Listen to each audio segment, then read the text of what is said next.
Très ravie de vous retrouver pour une nouvelle édition d'Espace Éco. Aujourd'hui, nous allons nous intéresser à l'un des secteurs les plus durement touchés par la pandémie de coronavirus, le tourisme. Pour l'Organisation mondiale du tourisme, le nombre de touristes internationaux pourrait chuter de 60 à 80% en 2020. Il s'agit de la crise la plus grave à laquelle le tourisme international fait face depuis 1950. Quoique peu touchée par la pandémie, l'Afrique n'est pas épargnée. De Johannesburg à Dakar, en passant par Nairobi, Cotonou, Marrakech ou encore d'autres capitales africaines, eh bien, le secteur est à l'arrêt. Le secteur est pourtant considéré comme un moteur de développement durable, un pilier de l'économie qui contribue au moyen d'existence de millions et de millions de personnes. Alors, que deviennent les acteurs touristiques ? Comment vivent-ils cette période sombre de l'histoire de leur profession? Comment nos gouvernants gèrent-ils cette mauvaise passe? Quel avenir pour le tourisme africain dans le contexte actuel de la pandémie de Covid-19? On en parle avec mes invités que je vous invite à découvrir juste après une petite pause.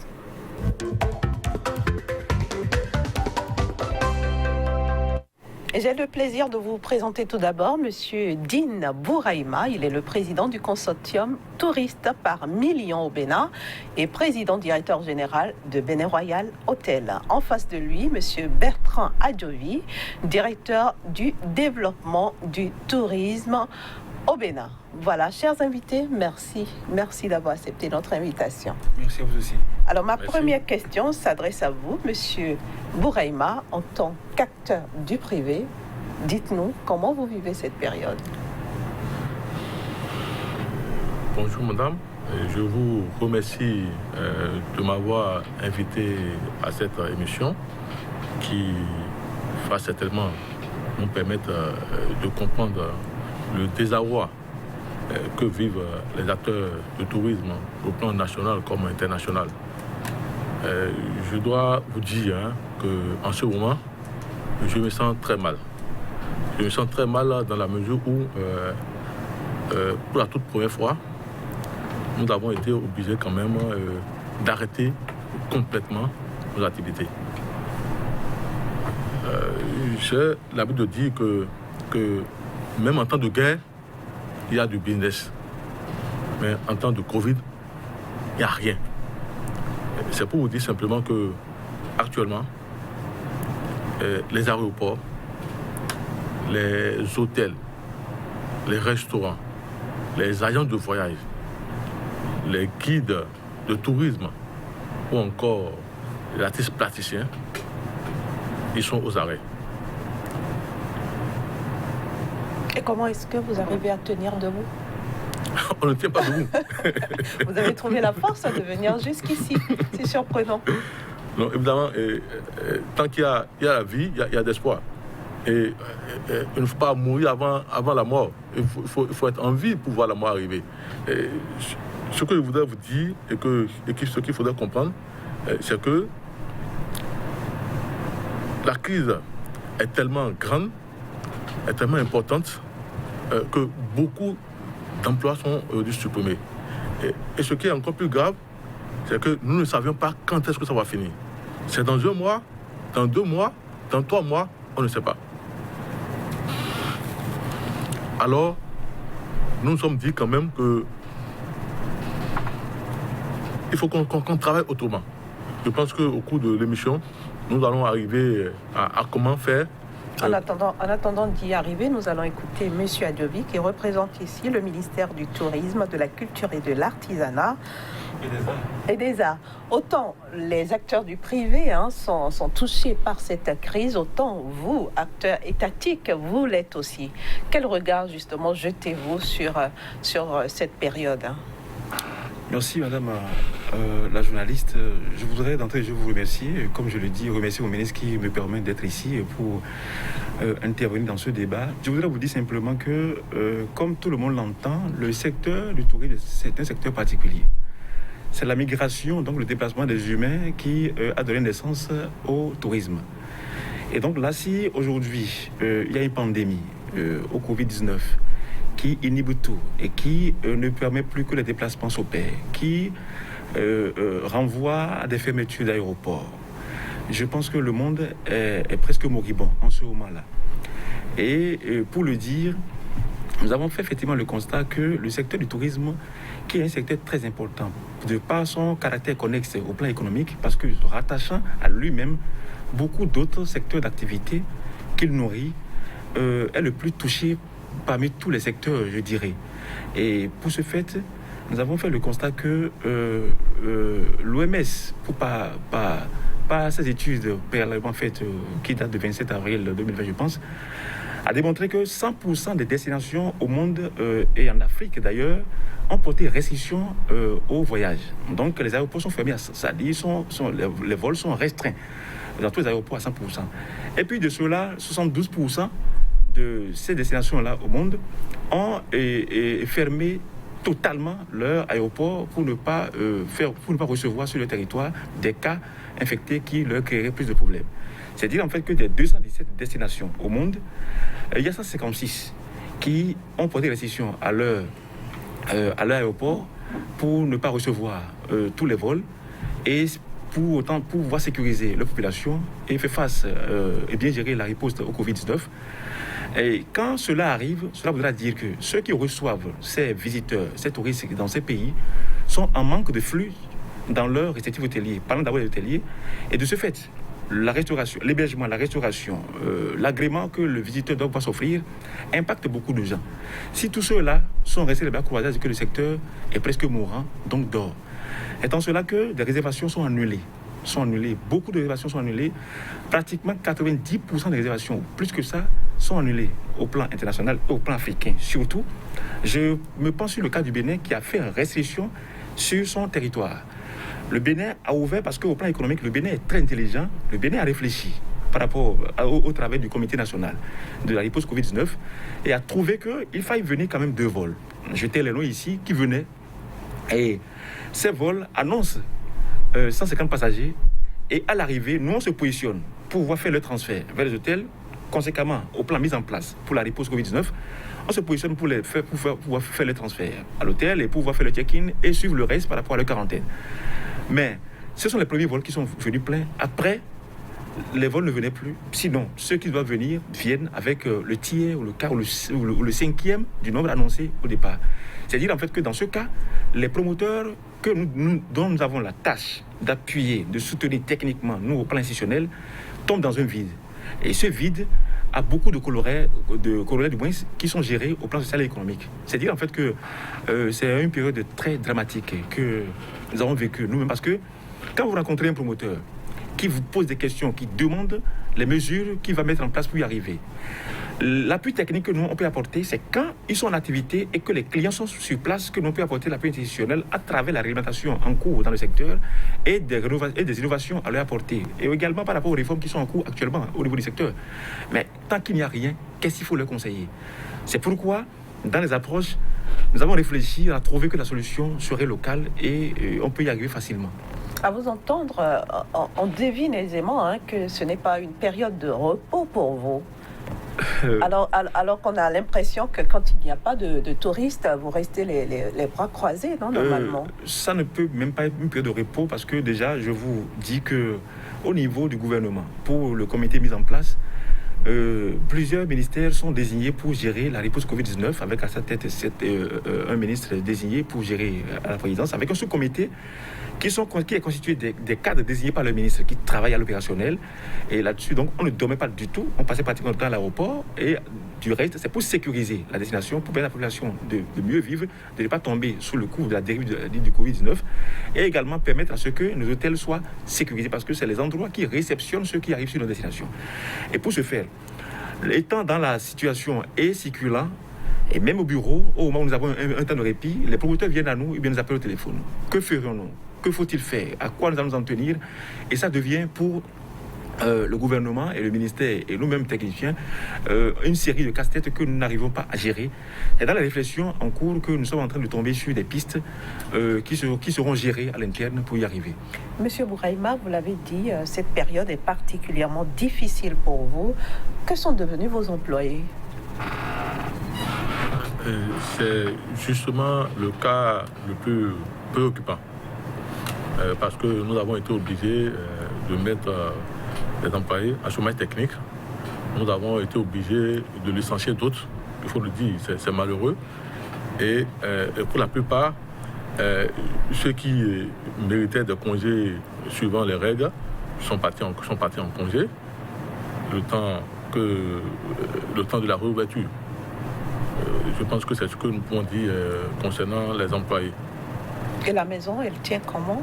Puisque vous avez un grand établissement hôtelier. Ce qu'il faut dire... Qu'il faut entretenir, hein, même si les recettes ne sont pas là. C'est justement là où il y a véritablement problème. Nous avons perdu au-delà du 100% de chiffre d'affaires. Parce que vous savez très bien que nous continuons à payer des charges. Parmi nous, il y a des personnes qui ont loué des maisons pour faire des hôtels, ou encore les gens de voyage qui ont loué des boutiques. Nous continuons de payer des charges de location. Nous continuons de payer des charges, même les employés qui sont en chômage technique, il faut les payer tout au moins 30% du salaire. C'est dire que bien qu'il n'y ait pas du tout, bien qu'il y ait 0% de chiffre d'affaires, à côté, il y a des charges qui continuent. Donc finalement, on va tenir jusqu'à quand?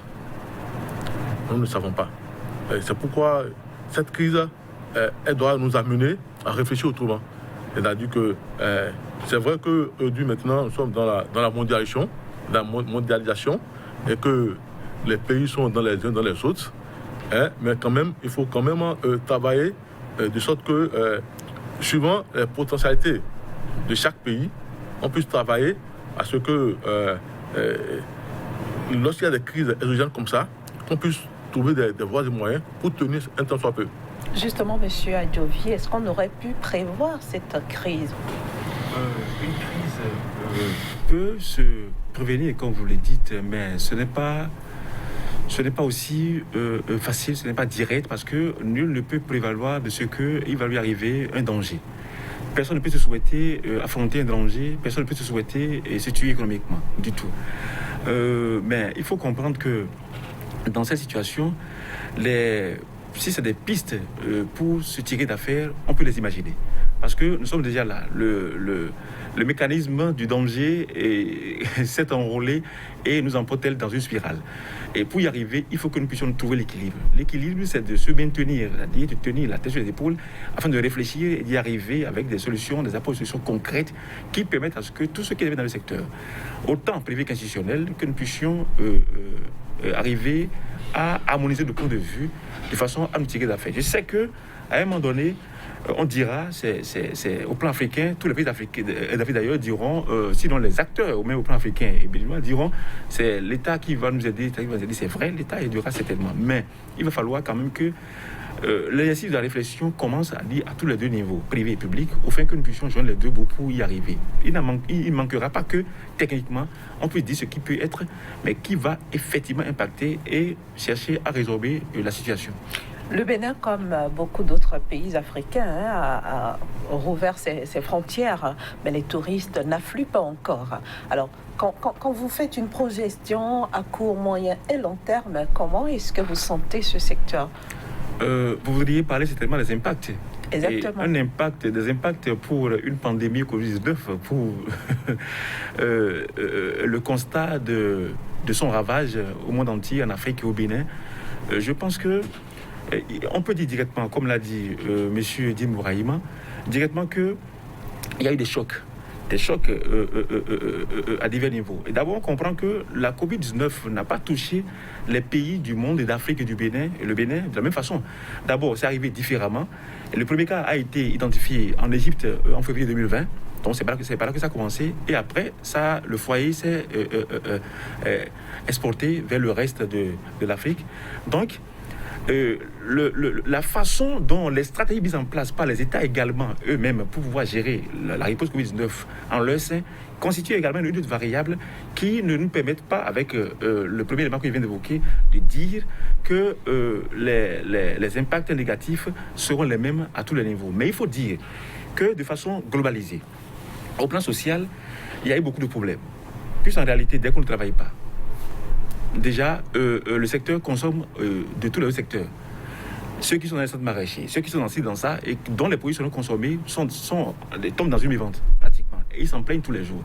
De la même façon, ceux qui travaillent, dès que je suis chef d'entreprise, effectivement, et que je n'ai plus de coûts, de plus-value, de façon à payer conséquemment mes employés, c'est que je prends sur moi le risque ou la mesure de m'entendre avec eux pour pouvoir les mettre en chômage technique, comme l'a dit M. Dim Bouraïma. Et je vais vous l'avouer, beaucoup d'hôtels se sont annoncés pour fermeture provisoire pendant un temps donné, d'autres ont annoncé le chômage technique, effectivement, ainsi de suite. Donc au plan social, ça a eu beaucoup trop d'impact que les réflexions communes aideront à résorber. De la même façon, il faut voir qu'au plan économique, ça a touché fortement les chefs d'entreprise qui sont dans le tourisme, ça a touché fortement. Et cela a touché également l'État, parce qu'il faut que cela soit à même de pouvoir faire des recettes pour pouvoir répondre aux taxes, au paiement de les taxes, des impôts et aux différences financières dont ils ont la charge en face de l'État. Ils n'ont pas pu le faire. Donc, ces impacts sont à court et à moyen terme, comme nous le constatons, parce qu'il vient de le dire, on ne sait pas qu'est-ce que ça prendra fin. Le gouvernement béninois, je félicite le gouvernement béninois par rapport à son exploit, par rapport à sa rapidité de réflexion autour des situations, parce que, étant dans ce Covid, j'ai eu l'honneur d'y être, étant dans ce comité, la réflexion se mène à chaque heure ou à chaque minute presque. Et le point se fait le lendemain ou même dans la même journée. Le compte rendu est fait aux autorités qui nous patronnent et qui, entre eux, réfléchissent rapidement et nous renvoient la décision à prendre, ou bien on nous convoque en séance urgemment, où on se retrouve, parce que tous les jours, on est en séance, tout le matin, pour y arriver. Donc, de ces réflexions qui ont été menées, ont conduit le Bénin à pouvoir gérer, à pouvoir cerner cette pandémie qui n'est qu'une rage en fait sur le monde entier aujourd'hui et au Bénin ici. Mais nous, on en est sorti, on s'en sort vaille que vaille, mais je dirais vaillamment, parce que dans d'autres pays d'Afrique, comme vous pouvez le savoir, ils ont tout fait, ils n'ont pas pu. Des pays plus puissants que le Bénin, au plan financier, comme au plan national, d'autres mesures, n'ont pas pu gérer comme chez nous. Si bien que la stratégie béninoise est exportée vers ailleurs. Et ils passent par nos techniciens, les 4 béninois, par des coups de fil pour pouvoir vider la stratégie en posant par l'amitié des questions qui leur permettent de pouvoir savoir ce que nous faisons ici et pouvoir les implémenter chez eux. Donc, c'est dire en fait que ces impacts négatifs ne manqueront pas à court et à moyen terme. Mais je trouve et j'ai foi qu'à l'avenir, d'ici les mois qui vont suivre, le secteur va redorer son blason, parce que la pandémie, la Covid-19 finira par être maîtrisée totalement. Et dès que cette pandémie est maîtrisée, je pense que on va continuer de demander aux populations de se maintenir en constance d'observation des gestes barrières, à ne pas dire il n'y a aucun niveau à occulter. Il faut qu'ils travaillent réellement à ça et que chaque famille travaille à ça pour qu'ils puissent observer les gestes barrières. Dès qu'on le fait, ça soulage les gouvernements des différents pays africains qui s'y mettent et qui travaillent à ça. Et par rapport à ce niveau, la crise, elle est maîtrisée. Le tourisme retrouvera encore ses chiffres et l'industrie va reprendre de plus belle. Et pour qui ne sait pas, ce n'est pas la Covid-19 qui tuera le secteur du tourisme. Plus en réalité, je vous disais, c'est un secteur c'est un secteur qui est le nombril pratiquement d'autres secteurs qui l'alimentent et qui l'alimentent également. Donc, c'est dans un aspect célébratif pratiquement que ça se passe. Donc, si on s'y met très bien et que tout le monde y arrive, ça pourra finir d'ici à là. Les impacts que nous voyons aujourd'hui qui sont négatifs vont s'amenuiser et nous allons tomber dans la belle vie. Dim Bouraïma, vous avez parlé tout à l'heure de vos employés, mais au-delà des employés, c'est aussi des prestataires qui travaillent avec vous, c'est aussi des fournisseurs aujourd'hui. Quels sont vos rapports? Le secteur du tourisme, c'est le secteur le plus transversal que possible. Et ce secteur, je dois vous avouer, moi je n'ai jamais compris pourquoi les pays africains n'ont pas focalisé toute leur énergie sur ce secteur-là. Parce que c'est un secteur qui, vous savez très bien que lorsque un touriste il va dans un pays, je vous assure, ce sont les chiffres de l'OMT, il dépense au moins $1000. $1000 en CFA, ça c'est tout au moins 600 000 francs CFA. Alors, si on peut travailler pour que ce soit en interne, c'est-à-dire par le tourisme domestique ou intra-africain puisse se développer et que les gens pourront voyager tranquillement, évidemment, dans les conditions de sécurité. Ce qui va se passer, c'est que nos matières premières que nous avons l'habitude de vendre, les coûts sont fichés à Londres ou encore aux États-Unis ou encore aux États-Unis et autres. Et les prix de nos matières premières ne sont pas fixés en Afrique. C'est fixé sur les marchés internationaux. Lorsque nous parlons du tourisme, les prix sont fixés sur le plan local. Quand je parle de mon hôtel, c'est moi qui fixe mon prix. Et le touriste qui vient, ce qui dépense chez moi, il reste chez moi, il reste dans mon entreprise. Donc la valeur ajoutée est consommée au Bénin. Donc de la même façon, si nous pouvons travailler au tourisme et que le tourisme pouvait être le socle de développement de nos pays africains, je peux vous assurer que les pays africains pourront prendre très rapidement un envol qui va leur permettre de pouvoir développer les autres secteurs après. Mais évidemment, comme on dit, la transversalité du tourisme fait qu'on ne peut pas faire le tourisme sans les autres secteurs. Le touriste, par exemple, il faut le transport, donc il faut les routes. Au-delà des routes, il faut des moyens de communication assez conséquents pour que les touristes soient transportés dans des conditions adéquates. Au-delà de ça, il y a l'agriculture, parce que le touriste, quand il vient, il doit manger. Il doit manger. Et ce qui fait que cet ensemble de secteurs, des prestataires dont on parlait tout à l'heure, aujourd'hui maintenant, la chaîne est brisée. Parce que lorsqu'on parle de tourisme, on parle par exemple maintenant de l'aéroport, on parle par exemple des agents de voyage qui constituent le lien entre les hôtels et les compagnies aériennes. Mais aujourd'hui maintenant, les agents de voyage sont out. Les touristes ne peuvent pas sortir parce qu'ils ont peur pour leur santé. Du coup, nous en tant que, par exemple, hôtel, nos prestataires qui viennent par exemple nous vendre, qui viennent nous vendre des intrants, ils ne peuvent pas vendre aussi. Donc du coup, l'économie en général est touchée. Donc il faudra forcément trouver un moyen pour que on redémarre la machine. Et cette machine-là, à mon avis, pour la redémarrer, ça doit être, on doit travailler en interne, c'est-à-dire que sur le plan local, qu'est-ce qu'on fait pour que entre nous, le Béninois du Sud puisse aller visiter le Bénin du Nord, celui du Nord puisse aller visiter le Bénin du Sud. En dehors de cela, entre pays africains, on fait quoi? Vous savez que notre pays, le Bénin, c'est un pays qui a la chance inouïe d'être à côté du Nigeria. Le Nigeria, vous savez bien que c'est la première puissance africaine. Et le Bénin se trouve, heureusement, entre le Nigeria et les autres pays de la CEDEAO. Et ça veut dire quoi? Nous faisons la jonction entre les autres pays de la CEDEAO et le Nigeria. Nous avons donc cette chance et nous devons donc travailler pour profiter de cette potentialité énorme.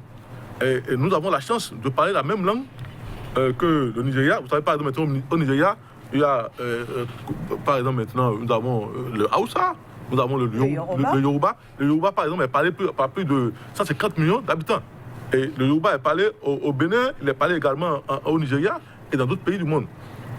Aujourd'hui, maintenant, si vous allez sur Google, vous allez pouvoir utiliser le Yoruba pour parler. Pourquoi pas, on ne travaille pas pour que ces langues-là, ces pays, on puisse travailler pour que, au-delà du tourisme local, qu'on puisse travailler à un tourisme intra-africain.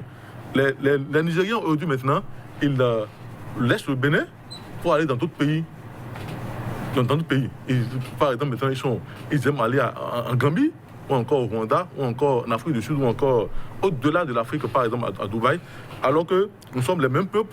Le Bénin, par exemple, peut travailler à recevoir de façon qualitative ces clients. Parce que si le Bénin est capable de recevoir des Nigériens qui sont des touristes, entre parenthèses, assez exigeants. Parce que si nous pouvons recevoir des Nigériens, ça veut dire que nous pouvons recevoir également tous les autres types de nationalités. Parce que ce sont vous savez, le Nigérien, c'est un peuple travailleur. Alors, c'est pas un peu comme dans le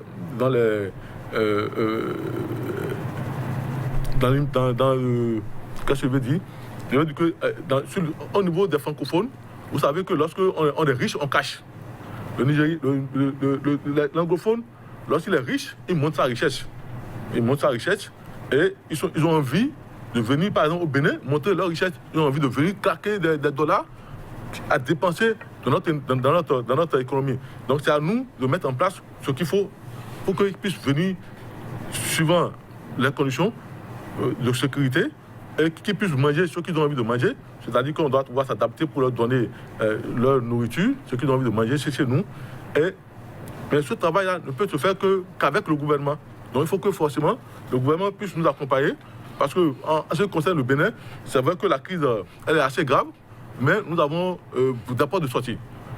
Nous avons des portes de sortie et il suffira seulement de travailler avec les associations comme les nôtres et d'autres associations également pour qu'on puisse mettre en place une stratégie locale et une stratégie intra-africaine. Nous, on n'a pas... Le marché est là. Donc, on n'a qu'à aller seulement le chercher. Alors, M. Adjovi, vous estimez aussi que cette pandémie est une opportunité pour développer le tourisme interne et le tourisme intra-africain? Je vous remercie. C'est parfaitement ça, Madame Awansou. Je voudrais vous dire simplement que pour juguler cette crise, et pour trouver des pistes ou des portes de sortie de cette crise, il va falloir d'abord que les basiques soient appliqués et continuellement. Je parle de basiques en parlant de la gestion de la crise en elle-même, vis-à-vis des gestes barrières, vis-à-vis de tout le comportement que quelqu'un devrait avoir pour que cela puisse passer à l'étape zéro de contamination désormais. C'est-à-dire en fait que les gouvernements africains, dans un premier temps, devront travailler à ce que les risques de contamination s'amenuisent jusqu'à atteindre le niveau zéro et qu'il n'y ait plus, et que les cas en instance de traitement soient traités et qu'on finisse totalement avec le Covid, avec la pandémie au Covid-19.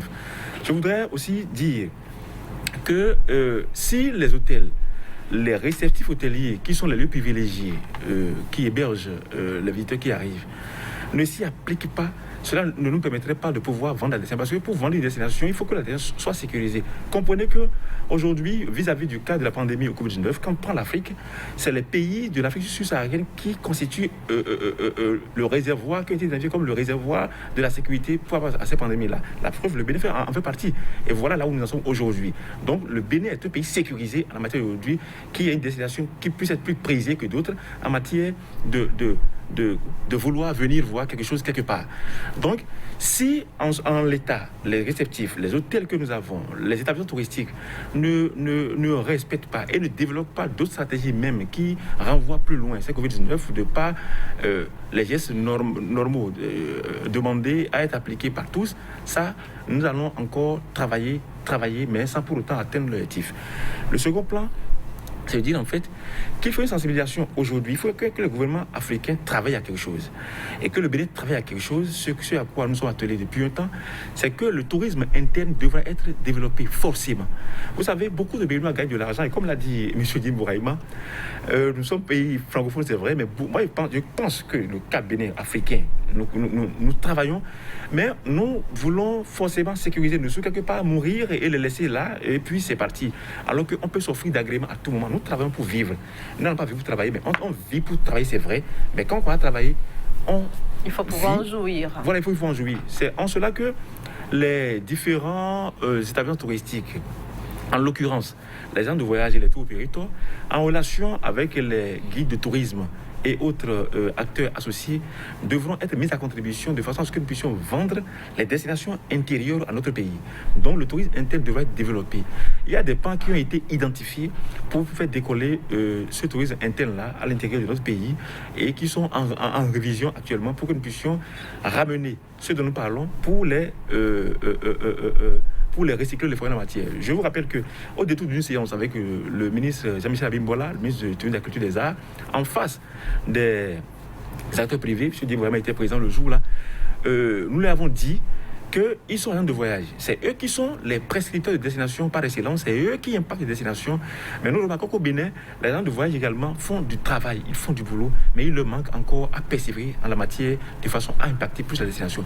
Si déjà nous mettons en contribution les festivités annuelles de chez nous, les différentes fêtes organisées dans des contrées chez nous, et on impacte les territoires à travers ça, c'est-à-dire un agent de voyage, un guide de tourisme, prend meilleure contribution, une festival annuelle ou une fête de quelque part qui rassemble du monde et développe un produit touristique à la matière, met ça en ligne ou commence à impacter ses clients potentiels et d'autres nouveaux avec. Je pense que s'ils sont au Bénin, sans à le faire sur une fête annuelle, sur une destination, c'est-à-dire intérieure comme cela, et chacun d'eux amène 20 personnes, faites 100 fois 20, ça fait pratiquement 2000 personnes sur la destination. Mais quand ils vont dans cette destination intérieure, ils vont dormir, ils vont acheter, ils vont dépenser, ils vont faire ça. C'est en cela que l'économie locale se développe. Et c'est encore le rôle du tourisme en réalité, parce que le tourisme a pour rôle de développer l'économie locale. C'est encore son rôle. Donc, par rapport à cette crise, la riposte fondamentale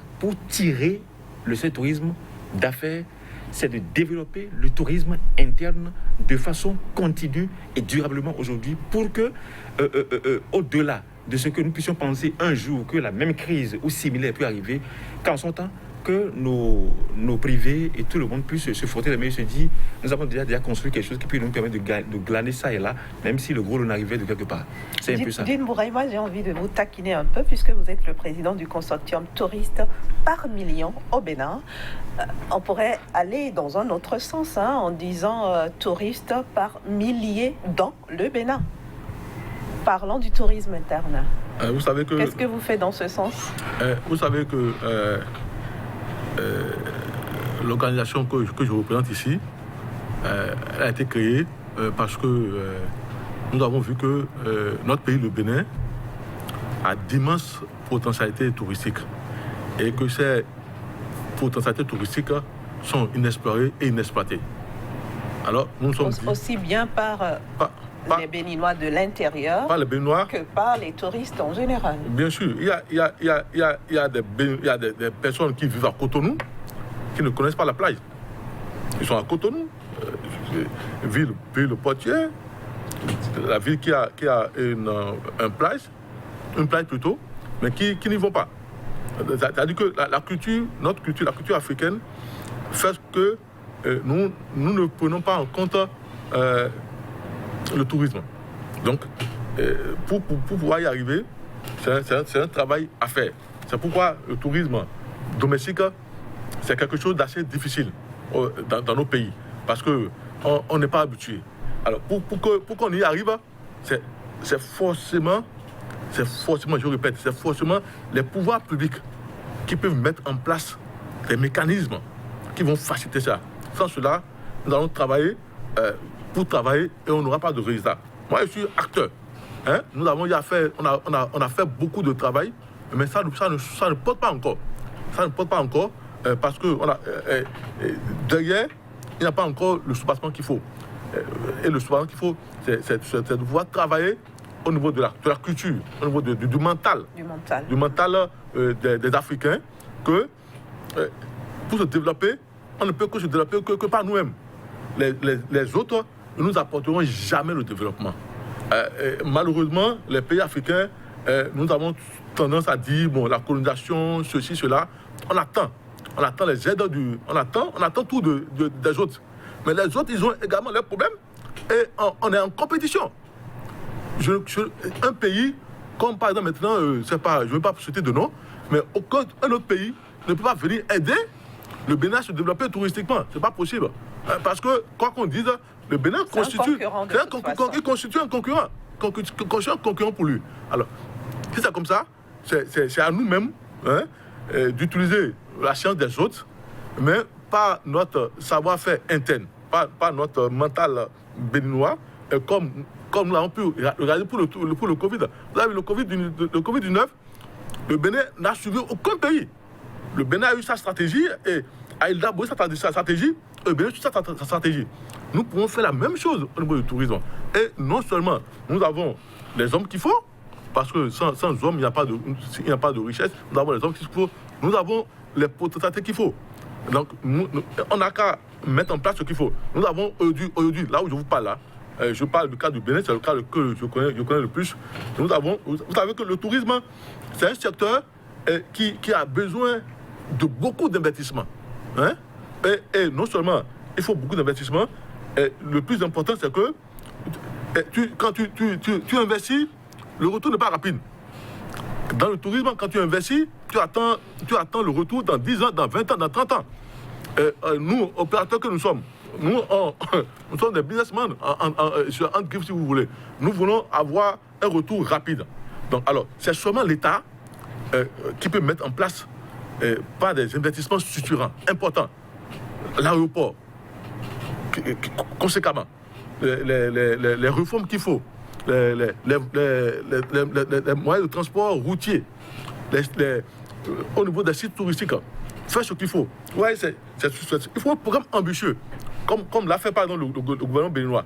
Mais le tourisme, c'est quelque chose qui se développe en interne et en externe. Ce qui se fait au Bénin. Si les autres pays également peuvent suivre les gens du Bénin et faire la même chose, alors là, nous, on pourra apporter aux autres et les autres pourront nous apporter. Moi, je n'arrive pas à comprendre qu'aujourd'hui, maintenant, là, sans le tourisme occidental, le tourisme béninois est en agonie. Quand vous faites un peu les statistiques, nous avons pratiquement 50% de touristes qui viennent de l'Afrique, je veux parler de l'Afrique de l'Ouest, de l'Afrique centrale, et les autres 50% viennent d'autres continents. C'est énorme. On doit pouvoir renverser la chose de sorte que tout au moins son 15% ou beaucoup plus viendra. En tout cas, on doit avoir plus de 50% qui doivent venir de l'Afrique. Et quand je dis Afrique, je dis Afrique de l'Ouest, je dis Afrique centrale. De sorte que lorsqu'il y a des crises exogènes, comme par exemple celle que nous avons maintenant, on pourra rester entre nous et pouvoir s'en sortir. Quand vous prenez par exemple l'Ebola, moi je me rappelle très bien, Ebola c'était au Libéria, en Guinée. Mais je vous assure, je suis au Bénin, dans mon hôtel, j'ai perdu des réservations à cause d'Ebola. C'est-à-dire parce que pour les Européens ou les Occidentaux, l'Afrique, c'est un tout. Alors que moi, je suis au Bénin, je suis pratiquement à près de 2000-3000 km de Libéria ou de la Guinée. Mais pourtant, j'ai perdu. Il y a eu des endurnations pendant plus de mois à cause de Ebola. Alors qu'il n'y avait pas Ebola, il n'y a jamais eu Ebola au Bénin. Donc, ces crises là nous touchent rapidement parce que maintenant, on est dans la mondialisation. Mais ce qu'il faut dire, et je continue de le dire, c'est qu'il faudrait qu'il y ait un portage institutionnel très fort du tourisme. Il va de l'avenir de l'Afrique. Parce que lorsque vous avez de l'or, c'est le l'or que vous avez, c'est pas vous qui fixez le prix. Bon Dieu, ce sont les autres qui fixent le prix. Vous avez du diamant, vous avez du pétrole. Vous ne fixez pas le prix, ce sont les autres qui fixent le prix. Ce sont les machines qui fixent le prix. Mais le tourisme, quand même, lorsque les gens viennent chez vous, ils dépensent. Lorsqu'ils ont acheté l'or là, moins cher, le pétrole moins cher là, le plus-value, ils le ramènent chez vous. C'est chez nous, ils dépensent ça. Ils dépensent pour dormir, ils dépensent pour manger, ils dépensent pour faire du loisir. Donc cet argent-là, dépensé, reste dans notre économie. Donc, j'avais compris pourquoi, depuis les indépendances de nos pays, on n'a pas pensé à mettre en place une politique forte pour développer le tourisme. Bon, nous, le Bénin, on est sur la voie et il faut encourager le gouvernement actuel à pouvoir continuer comme ça. Parce qu'il n'y a pas une autre voie de développement que celle-là. C'est la voie sûre qui va pouvoir permettre à ce que... parce que lorsque vous savez que dans le business, lorsqu'il y a de demandes, il y a d'offres. Quand il n'y a pas de demande, si on a beaucoup plus de touristes, ça veut dire que nos services vont s'améliorer.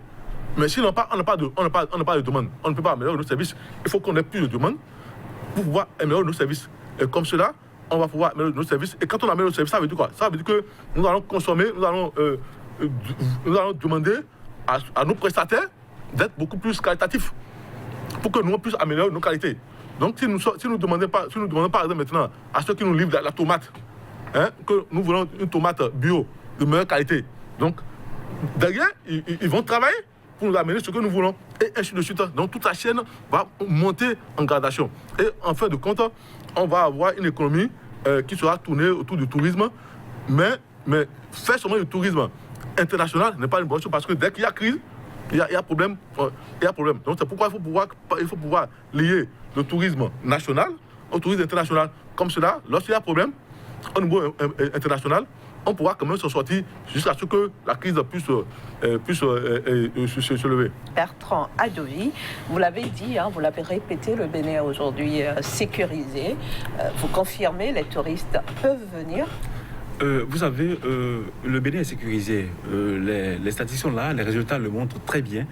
Et il reviendra à maintenant adapter la forme de communication à revoir ou à mettre en place une forme de communication sur la destination Bénin et pour les pays africains également, de façon à faire savoir ce qui se passe dans chaque pays, donc chez vous au Bénin ici, de façon à faire comprendre comment est-ce que je dis cette crise de la pandémie au Covid-19 a été gérée et le type de sécurité que l'on peut retrouver au Bénin ici, contrairement à d'autres pays. Je voudrais par là vous dire que, comme le dit M. Bohemandi, on va y aller très vite, s'il vous plaît. Oui, vous l'avez laissé plus de temps. Le tourisme béninois africain est vit essentiellement du tourisme récepteur. Et quand c'est le récepteur, c'est essentiellement ceux qui viennent de l'extérieur qui nourrissent notre tourisme. Et en cela, dès qu'il y a fermeture, comme je le disais, il va y avoir forcément une situation comme ce que nous vivons. De l'autre côté, il le dit, les États doivent faire beaucoup d'efforts. Nous regardons également ici au Bénin aujourd'hui que depuis 2016 à nos jours, il y a eu beaucoup trop de gros travaux qui ont inversé la tendance touristique au Bénin et qui repositionnent à petit coup la destination béninoise. Donc des offres plus structurantes qui sont en train d'être mises en place et beaucoup de réformes dans le secteur en cours également aujourd'hui pour permettre à ce que, dans un premier temps, les services puisse être désormais plus de qualité que jamais, ce qui sécurise la destination et qui impacte les arrivées, et que les arrivées également chez nous, dans nos suggestions, puissent se dire nous n'avons rien à dire pratiquement parce que c'est amélioré plus jamais qu'hier. Cela, il va de soi qu'à partir de là, le flux sur la destination touristique Bénin va sans cesse grandissant et que le pays puisse se targuer de dire nous avons travaillé. Aujourd'hui, les acteurs privés, comme ceux qui sont institutionnels également, peuvent se dire on a fait un truc ensemble et que les résultats sont là pour nous. C'est pour dire que par rapport à l'aspect sécurité qui impacterait les destinations, les pays africains, comme je le disais, devront mettre en place une autre stratégie communicationnelle, forcément, de façon à permettre à ce que chaque pays a pu faire. Ce que le Bénin fait aujourd'hui, nous devons le vendre aussi cher parce qu'aucun pays, pour ce que j'entends en Afrique, n'a pu développer minutieusement des stratégies de proche en proche, comme on l'a fait au Bénin, pour réussir cette approche-là. Et pour le dire, c'est que c'est en communiquant autour de ça, c'est en prenant autres mesures plus hardies pour pouvoir permettre à ce que nous puissions aller plus loin pour enrayer la crise, que notre destination sera plus visitée que jamais. Mais j'ai foi, je parie qu'aujourd'hui, pour opérer des choix sur les destinations en Afrique, sur l'Afrique de l'Ouest, le Bénin serait pratiquement parmi les toutes premières ou la première destination qui serait appelée à être impactée selon l'intérêt du visiteur ou ce qu'il entend faire dans un pays comme dans un autre. Merci beaucoup à vous, Monsieur Bertrand Adovi. Je rappelle que vous êtes le directeur du développement du tourisme.